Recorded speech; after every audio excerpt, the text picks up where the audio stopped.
Good morning, fifth grade parents. This is my October update for my class, and I just wanted to talk about three things. I wanted to talk about our online textbook, Newsela. I wanted to talk about what checking on campus looks like in my class, and I wanted to talk about the current lesson that we are learning in class for climate and our Earth simulation. So, for our online text, like I talked about in September, it is Newsela. We've only used it a few times. It takes kids a while to get their account set up. Once they get in the groove, they're going to be experts at this thing. But I wanted to show you what to look for on your end as a parent. So this is what Newsela looks like. This is what it looks like, and all your students already have accounts. You have an article right here that you can read, and this article is related to our climate lesson currently.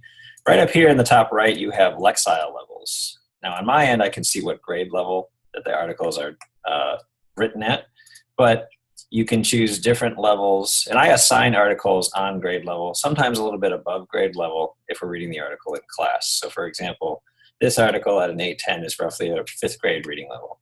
I always require three things for these readings. Read the article, take notes on it. We call that annotations. So to annotate on this article, it's pretty simple. All you do is highlight a sentence like this. Then a little thing pops up like this that says annotate. You can click the color. And then you can add a note in here. Example, note. Now I have the ability to share my notes as a teacher with students. And when they enter their notes, I can see them. So for example, I can click share. And students will be able to see my notes on their end. So if they were a little off topic and weren't quite sure what the important stuff was in a certain paragraph or section, I'm able to make sure I steer them in the right direction. So that's the second thing they always do with their readings. The last thing that they do is they take a comprehension quiz. There's always 4 questions on the comprehension quiz.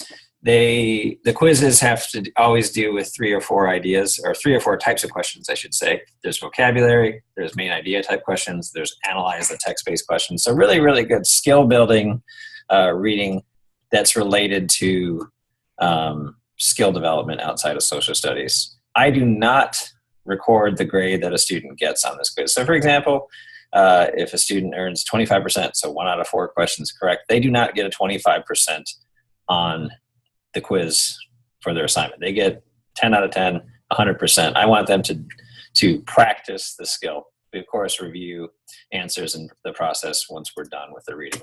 I like it overall because it tells me instantly reading comprehension information. It gives me information of how I can help your kids. The next thing I want to talk about is what checking on campus looks like. I've had a decent amount of questions from parents that I've answered individually and students. And I poll kids every day in class, and I'd say roughly a third of my classes are checking on campus, and hopefully we can get that number up to everybody doing it eventually. It takes time.